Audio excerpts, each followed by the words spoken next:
샬롬 할렐루야. 이어지는 5절에 에서가 눈을 들어 여인과 자식들을 보고 너와 함께한 이들은 누구냐? 야곱이 가로되 하나님이 주의 종에게 은혜로 주신 자식이니이다 말씀합니다.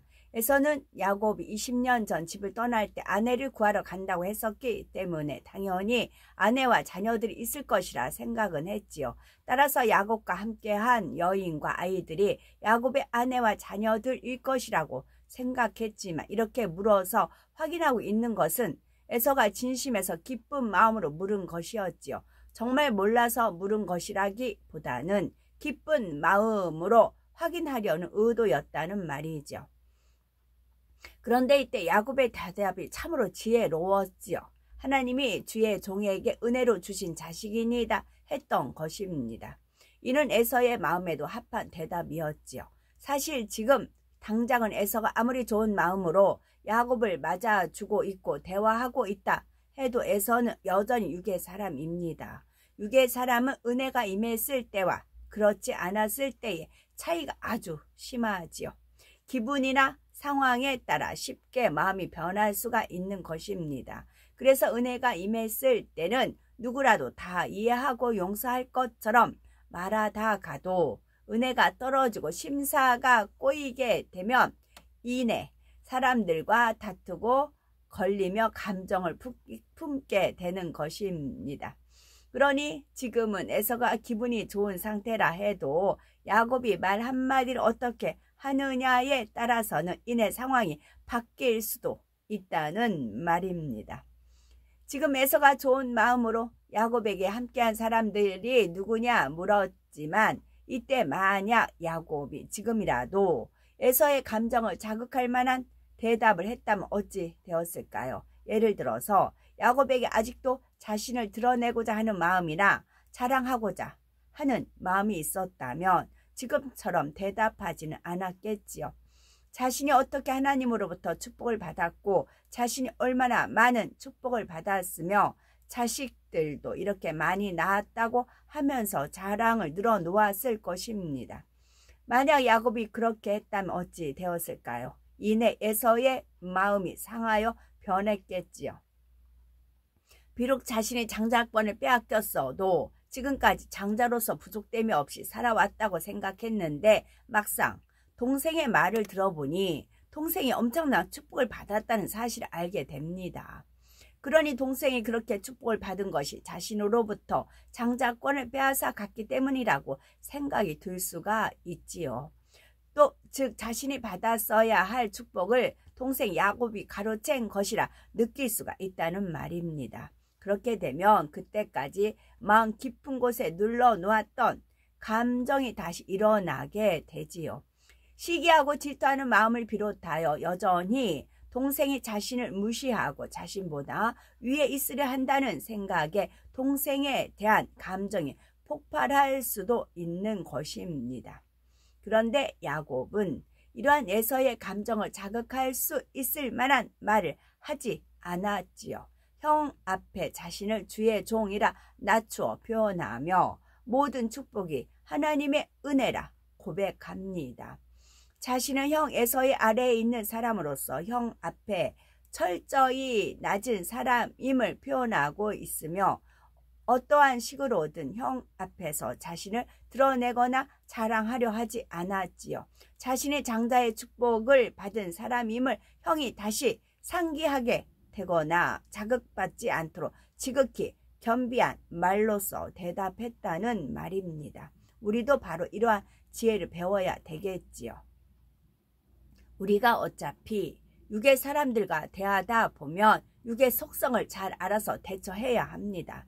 내 마음이 이러니까 상대도 이런 마음이겠지 하며 상대를 무조건 믿어주어서는 안 됩니다. 그렇다고 사람을 믿지 말라는 의미가 아니라 육이라는 속성이 어떠한 것인지를 알아서 굳이 어려움이나 시험을 자초할 필요가 없다는 말입니다. 잠언 25장 11절에 경우에 합당한 말은 아로생의 은쟁반에 금사관이라는 말씀과 같이 합당한 말 한마디로 인해 화가 복이 될 수 있습니다. 하지만 말 한마디로 인해 복이 화가 되는 경우도 있습니다. 어떤 분들은 자신이 경우에 합당하지 않은 말을 해서 상대방의 마음을 상하게 해놓고도 상대가 왜 저러나 하며 이유조차도 모르는 경우가 있는데, 이런 분들은 말을 하기 전에 먼저 상대방의 입장을 생각해 보시기 바랍니다. 내가 상대방의 입장이라면 과연 이 말을 들었을 때 마음이 어떠할까를 먼저 헤아려 보라는 말이지요. 예를 들어 물질의 어려움으로 고통받고 있는 사람 앞에서 나는 이렇게 크게 축복을 받고 있다고 말했을 때 상대방이 믿음 있는 사람이라면 그 말이 은혜가 되고 자신을 돌아보며 도전받는 기회가 되겠지만, 그렇지 않고 믿음이 여린 사람이라면 그런 말이 오히려 그 사람을 낙심케 만들며 쉬게 하도록 만드는 결과를 낳을 수가 있습니다. 그렇다고 해서 축복받은 간증을 하지 말라는 뜻이 아니라, 똑같이 축복받은 간증을 해도 상대에게 믿음이 되고 소망이 되도록 하는 것과 자신을 드러내고 자랑하고자 하는 것과는 전혀 다른 결과가 나온다는 말이지요. 또한 똑같이 진리를 가르친다 해도 단지 지시하고 명령하는 태도로 가르치는 것과 정말 상대를 위하는 마음으로 진리의 꼴을 먹여주는 것과는 전혀 다릅니다. 진리의 꼴을 먹일 때도 받을 만한 그릇과 그렇지 않은 그릇을 잘 분별해서 먹여야 하는 것도 중요합니다. 바로 야곱의 경우는 마음 중심에서 나오는 겸비함으로 인해서 형 에서의 마음에도 흡족한 답을 할 수가 있었던 것입니다.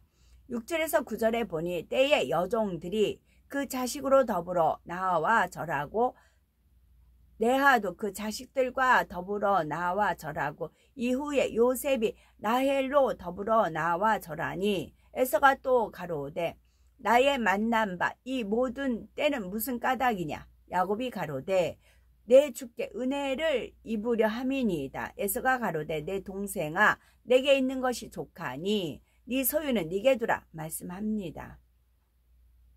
야곱이 아내들과 자녀들로 하여금 형 에서에게 정식으로 인사를 하도록 한 것인데, 이때도 야곱은 요셉과 라헬로 하여금 마지막에 나와 절하도록 함으로써 그들의 입지를 다시 한번 확인해 주고 있습니다. 야곱에게 있어서 영적으로는 라헬의 첫 번째 부인이었고 그가 낳은 요셉이 가장 사랑하는 아들이었기에 이렇게 가장 윗사람처럼 대우해 주고 있는 것입니다. 그런데 이때 야곱은 말로만 자신을 낮추며 형 앞에 절을 한 것이 아니었습니다. 마태복음 6장 21절에 네 보물 있는 그곳에는 네 마음도 있느니라는 말씀과 같이 진심에서 나오는 행함이라면 이처럼 눈에 보여지는 정성도 함께 내보이게 된다는 사실이죠. 야곱 역시 자신이 20여 년 동안 고생하며 어렵게 모아온 재산이었지만 형 앞에 정성을 다한 예물로 자신의 마음을 내보이고 있지요. 이 모든 때에는 무슨 까닭이냐 하는 형의 질문에 내 주께 은혜를 입으려 함이니이다 했는데, 야곱이 이렇게 형으로부터 은혜를 입기 원한다고 말하는 것은 자신의 지난날의 잘못된 모습들을 철저히 회개한다는 의미인 것입니다. 회개에 합당한 열매를 이처럼 정성된 예물로 내보였던 것이지요. 이에 형 에서 역시 동생의 마음을 받았으므로 내 동생아 내게 있는 것이 족하니 네 소유는 네게 두라 말합니다. 에서는 그동안 장자와 같은 삶을 살았기에 부족함이 없는 삶을 살았고 아버지로부터 받은 유산도 있었지요. 충분히 누릴 만큼 누리며 살았던 것입니다. 그러니 굳이 동생의 소유까지 받을 필요가 없었고 이미 동생이 자신 앞에 철저히 낮아지는 것을 보았기에 위에 있는 사람으로서 아랫사람에게 이와 같은 아량을 베풀고 있는 것이죠. 그렇다면 이때 야곱은 어찌해야 했을까요? 이제 내 마음은 충분히 표현했으니 그냥 내가 도로 가져도 되겠지 하며 형에게 주려던 예물을 다시 거두었어야 될까요? 그런데 야곱은 그렇지 않았죠. 한번 마음에 정한 것이었기에 형이 그렇게 말을 한다 해서 다시 거둘 마음이 아니었지요. 물질에 대한 욕심이 있었거나 형에 대한 모습이 형식적이었다면 이쯤에서 드리려던 예물을 거둘 수도 있었을 것입니다. 하지만 야곱은 한번 드리려던 것이었기에 결코 변개하지 않았으며 자신의 진실한 마음을 끝까지 표현했던 것입니다.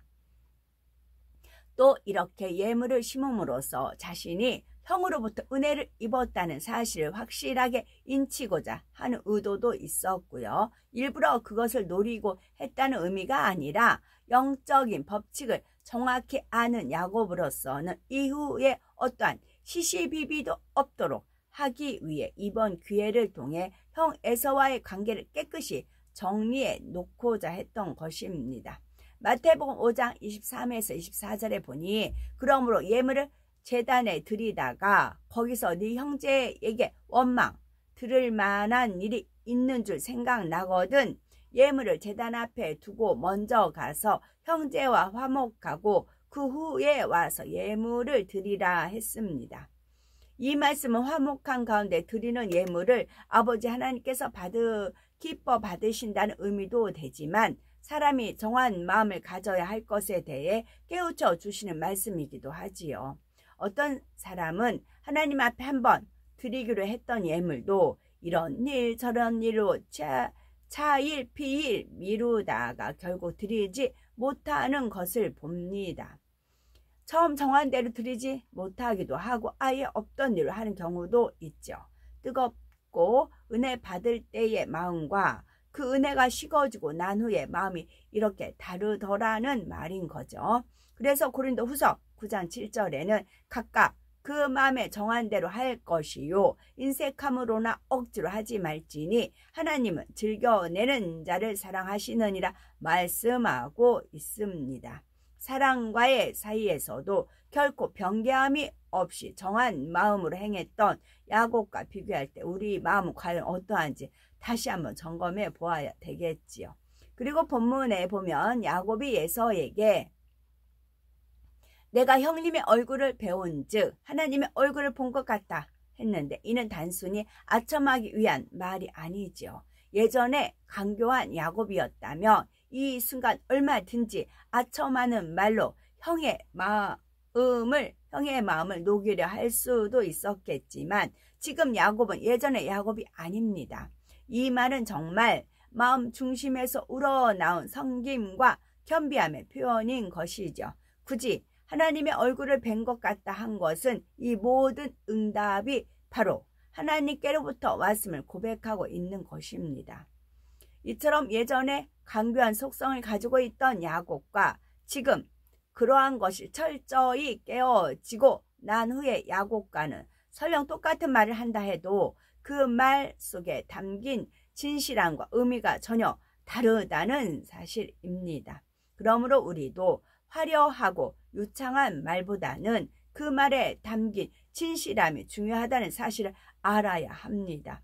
내가 어떤 듣기 좋은 말을 해야 상대방의 마음에 맞출 수 있을까를 생각할 것이 아니라 정녕 마음 중심에서 우러나오는 섬김과 사랑의 마음을 담아서 고백한다면 그것이 곧 상대의 마음에 감동함을 주어 움직이게 하는 역사를 일으키는 것입니다.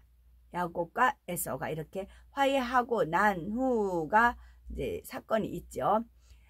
사람의 생각으로는 이렇게 하면 좋을 것 같고 저렇게 하면 좋을 것 같은 것들이 있습니다. 그러나 아버지 하나님께서는 그처럼 사람 보기에 좋은 방법대로 이끌어 가시는 것이 아니라 이렇게 하면 좋겠다고 하는 바로 그 생각을 깨트리라 하시지요. 그 생각이 깨어지기 위해 연단이 필요한 것이고 그것이 깨어졌을 때 아버지 하나님께서는 응답하십니다. 또한 사람의 방법이 당장에는 아무리 좋아 보여도 그 결과를 보면 화평이 깨어지고 오히려 더 복잡해지는 경우들을 보게 됩니다. 그러나 아버지 하나님의 방법은 모든 것을 화평 가운데 풀어 가십니다. 설령 일이 좀 더디고 지체되는 것 같아도 모두가 화평할 수 있는 방법으로 이끄시지요. 자기가 깨어진 사람은 아버지 하나님께서 이처럼 화평으로 이끄실 때 순종하여 순적히 인도를 받는 것입니다. 자기가 깨어지기 전에는 너무나 고민이 되어 내가 이와 같이 죽겠다 하던 것도 자기가 깨어지고 아버지 하나님께서 인도하시는 대로만 순종해 나가면 너무나 순식간에 해결되는 것입니다. 그러므로 결론은 바로 자기에게서 원인을 찾아야 한다는 사실입니다. 응답을 받지 못하고 열매가 없으며 서로 간에 불편하고 화평이 깨어질 때, 그로 인해 마음에 고민이 되고 힘이 들 때, 그것은 바로 자기가 하고자 하는 자기 의와 자기 틀과 자기 생각이 있기 때문입니다. 오늘 본문에서도 보셨듯이 야곱도 자기가 깨어지고 나니 모든 것이 얼마나 기쁨과 평안 속에서 풀어져 나가고 있는지요. 예전처럼 아웅다웅하며 마음의 감정을 품고 자기 유익을 구하며 자기 욕심을 채우려는 모습을 버리니 마음 중심에서 섬김이 나오게 되었고 입술의 고백 하나하나가 상대를 감동시키는 선의 고백이 나오고 있지요. 이러한 모습이 우리도 되어야 되겠죠. 사업터 일터를 비롯하여 우리의 모든 문제들이 순간에라도 해결될 수 있는 것입니다.